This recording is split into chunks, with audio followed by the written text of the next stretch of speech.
ঢাকায় পালিত হলো সোভিয়েত ইউনিয়নের ৮০তম বিজয় দিবস। দ্বিতীয় বিশ্বযুদ্ধে জার্মান নাৎসি বাহিনীর বিপক্ষে ১৯৪৫ সালের ৯ মে বিজয় পেয়েছিল সোভিয়েত রাশিয়া।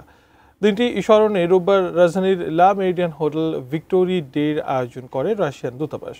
স্বাগত বক্তব্যে রাশিয়ার রাষ্ট্রদূত আলেকজান্ডার কোজিন বলেন, ৮ দশক আগে ফ্যাসিজমের বিরুদ্ধে লড়াইয়ে রাশিয়ার অবদানের ইতিহাসকে অনেকেই বিকৃত করতে চায়। এই যুদ্ধে সোভিয়েত রাশিয়ার অবদানকে কমিয়ে দেখানোর চেষ্টা অবশ্যই বন্ধ করতে হবে।